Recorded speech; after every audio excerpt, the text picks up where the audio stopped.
यदि आपको मैथ समझ में नहीं आता है तो इसका दो ही कारण हो सकता है। पहला कि आप पढ़ना नहीं चाहते, दूसरा कि आपको समझ में नहीं आता, डाउट रह जाता। यदि आपका पहला कारण है तो आपको कोई मैथ नहीं समझा सकता, लेकिन यदि आपका दूसरा कारण है कि आपका डाउट रह जाता है, समझ में नहीं आता, इसलिए मन नहीं लगता, तो मैं चाहूँगा कि आप अपना जर्नी मेरे साथ स्टार्ट करें, जिसमें मैं complete math basic to advance पढ़ाऊँगा। और मैं वादा करता हूँ कि आप अगर सीरियस रहते हैं तो आपको एक भी डाउट नहीं रहेंगे। तो चलिए स्टार्ट करते हैं। लेकिन मैथ को स्टार्ट करने से पहले मैथ का हिस्ट्री जान लेना बहुत ज़रूरी है, क्योंकि कहा जाता है जब तक किसी भी चीज़ का हिस्ट्री नहीं जानते हैं तो उसका प्रेजेंट हम बेहतर नहीं कर पाते। हिस्ट्री को समझते हुए प्रेजेंट को बेहतर करेंगे। चलिए स्टार्ट करते हैं। जब हम लोगों का पूर्वज जंगल में रहते थे उस समय भाषा की भी उत्पत्ति नहीं हुई थी। धीरे धीरे वायुमंडल में परिवर्तन हुए, उसी प्रकार मानव में भी निरंतर बदलाव होने लगे। सबसे पहले भाषा को लिखा गया, उसके बाद सभी अन्य विषयों की जानकारी हुई। मैथ की आवश्यकता क्यों पड़ी होगी, ये आप अगर क्वेश्चन देखना चाहेंगे तो मैथ की आवश्यकता क्यों पड़ी होगी। जैसा कि हम लोग इतिहास से जानते हैं कि फल मांस खाने वाले शिकारी समाज ने सारे जंतुओं खत्म कर पुनः पलायन कर जाते थे। लेकिन जब वायुमंडल में गर्मी बढ़ने के कारण अनाज अपने आप ही उग आने लगे, तब शिकारी समाज ने इसे खाना प्रारंभ किया होगा। अनाज के रखरखाव के लिए बर्तन भी बनाने लगे, अर्थात आवश्यकता ने उन्हें मिट्टी के बर्तन बनाना सिखा दिया। आज के समय में जब हम लोगों का अनाज खत्म हो जाता है तब हम अपने पड़ोसी या दुकान से लाते हैं। ये आवश्यकता जंगल में रहने वाले लोगों का भी रहा होगा। आज दुकान में अनाज लेने पर उसे दुकानदार कॉपी में लिख लेता है ताकि वो भूल ना जाए। ये स्थिति उस समय भी आया होगा जब व्यक्ति अपने पड़ोसी को मिट्टी की बर्तन से अनाज उधार दिया होगा। तब आवश्यकता पड़ी होगी कितना कटोरा किसको अनाज दिया। इस तरह उस समय के मानव को किसी तरीके की आवश्यकता पड़ी होगी। यही तरीका आज के समय में एक महान बड़ा विशाल सब्जेक्ट मैथ के रूप में ले लिया गया है। ये मैथ एक या दो व्यक्तियों का नहीं, बल्कि जैसे जैसे व्यक्तियों के दिमाग में परिवर्तन आता गया और वो अपना अपना योगदान देते गए ताकि मनुष्य का जीवन आसान हो जाए। आज के समय में निरंतर खोज करते जा रहे हैं। यह निरंतर पीढ़ी दर बढ़ते जा रहा है। अब क्वेश्चन आता है, सबसे पहले मैथ में क्या आया होगा। इसको एक कहानी से समझते हैं। कहानी को ध्यान से सुनिएगा। यह एक व्यक्ति का घर है और यहाँ जंगल है। यह एक रास्ता है जिससे होके व्यक्ति डेली जंगल जाता है और वहाँ से कुछ लकड़ी जलावन के रूप में लाता है। तो व्यक्ति डेली जाता है, तो व्यक्ति के मन में एक क्यूरियोसिटी उठी कि दो पैर के बीच की जो दूरी है उसे वन बोलेंगे। जब दोनों पैर के बीच की दूरी को वन बोलेंगे, इस तरह वन वन कदम दर चल चल कर वह जंगल पहुंच जाता और जंगल में लकड़ी काटता और पुनः लौट के घर चला आता। जब वन कदम लिया तो इसे वन ये साइन दिया गया, साइन पहले दिया गया, इसका वन बाद में बोला गया।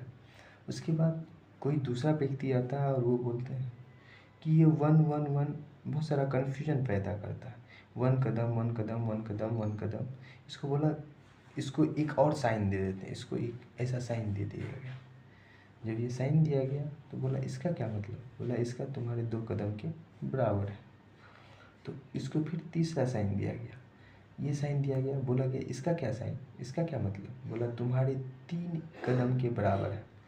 तो फिर 2 बोला कि मुझे संतुष्ट करो, तो इन्होंने कहा कि 1 कदम तुम्हारा लेंगे और 1 कदम 1 का लेंगे, तो उतने के बराबर है। तो फिर बोला 4, ये क्या, तो बोला इसका साइन तुम्हारे 2 कदम के बराबर है, इसके 4 कदम के बराबर है, और इसके 1 कदम लेंगे और 1 कदम 1 का लेंगे, तो हमारे इक्वल हो जाओगे। फिर 5 आया, 5 आया तो उस तरह से बोले 5 1 कदम लेके पहुंच जाएंगे। फिर 2 को बोला तुम्हारा 2 कदम लेंगे और 1 का 1 कदम लेंगे तो हो जाए।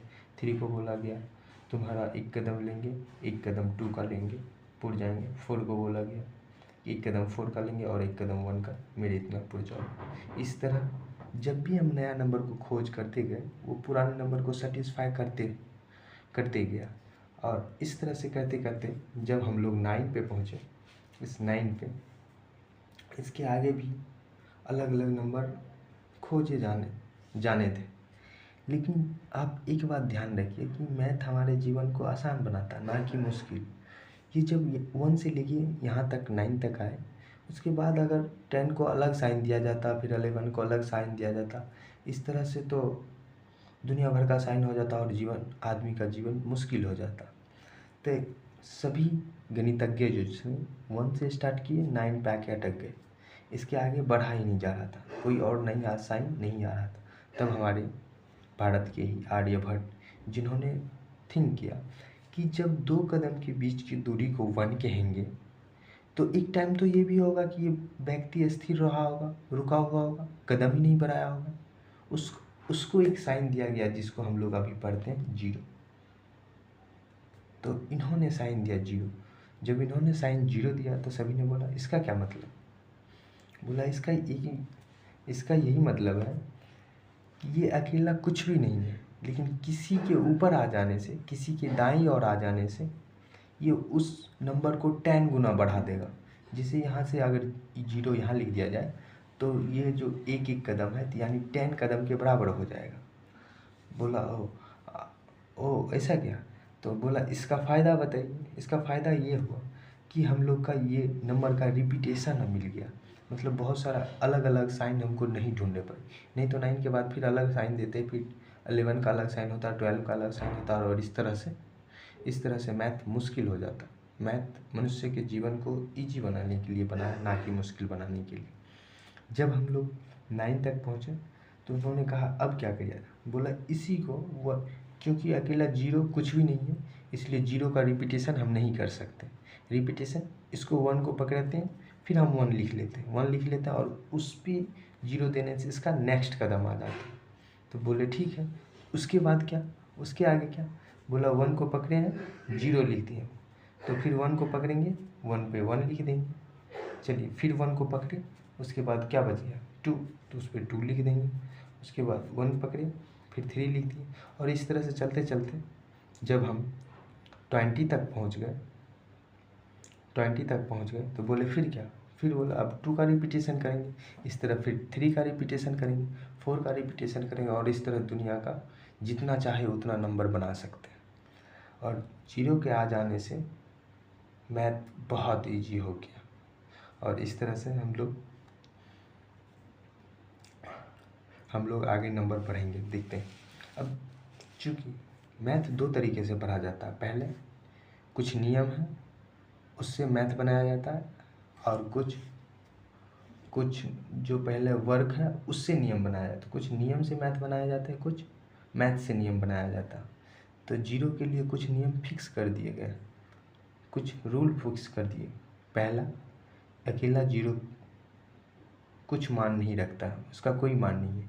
किसी डिजिट पे, किसी नंबर या संख्या पर बोलिए, अगर आगे का मतलब दाईं ओर लगने पर उस डिजिट को 10 टाइम्स मान में बढ़ा देता। ये 1 है, 1 पे अगर 0 दे देते हैं तो 10 टाइम बढ़ा देता, 2 पे 0 दे देते हैं तो फिर 2 को 10 टाइम बढ़ा देता। और बाईं ओर रहने पर कोई मान नहीं होता। जैसे कि आप एग्जाम्पल में देख सकते हैं कि 0978 इक्वल टू है कितना 978, क्योंकि ये लेफ्ट साइड है तो इसका कोई वैल्यू नहीं है, इसलिए ये इक्वल है। उसके बाद ये देखिए tan जो है 10 पर tan कदम है, तो इसका क्या मतलब था, 1 कदम 1 कदम 1 कदम, इस तरह से tan 1 लिखेंगे, 1 कदम चलेंगे तो tan के बराबर होंगे। तो इससे प्रूफ हो जाता है कि tan कदम बराबर tan 1 कदम बराबर tan 1 पे 0। तो चलिए अब देखते हैं। इस तरह से हमें सबसे पहला चीज़ मिला डिजिट्स। इस जिस तरह मैथ का, जिस तरह हिंदी का, इंग्लिश लैंग्वेज का सबसे बेसिक यूनिट लेटर को, अक्षर को कहा जाता है, उसी तरह मैथ का सबसे बेसिक यूनिट डिजिट्स को कहा जाता है। 0 1 2 3 4 5 6 7 8 एंड 9 आर कॉल्ड डिजिट्स। तो ये सब पहले साइन दिया गया था, जैसे कि नोट्स में आप देखेंगे डिजिट्स को पहले लिखा गया, उसके बाद नाम दिया गया। पहले ये साइन दे दिया गया था कि ये ऐसा लिखेंगे तो 1 कटोरा अनाज तुम पे होगा, ये लिखने पे 2 कटोरा तुम पे अनाज होगा। लेकिन बाद में इसका नामकरण किया गया था और बाद में इसको 0 बोला गया, 1 बोला गया, 2 बोला गया, 3 बोला गया, इस तरह से। तो चलिए डिजिट को लिख लेने के बाद उसके बाद साइन को पढ़ेंगे हम। पुनः उसी कहानी को दोहराते हैं। जब आदमी जंगल जाता है और जंगल से लकड़ी काट के आ जाता है, तो आदमी कहीं बीच में ठहर जाता है। बीच में ठहर जाने के बाद जब आदमी उससे मिलता है तो उसे पूछ लेता है कि तुम जंगल जा रहे हो या जंगल से आ रहे हो। ये कन्फ्यूजन ना हो इसके लिए साइन का उपयोग किया गया।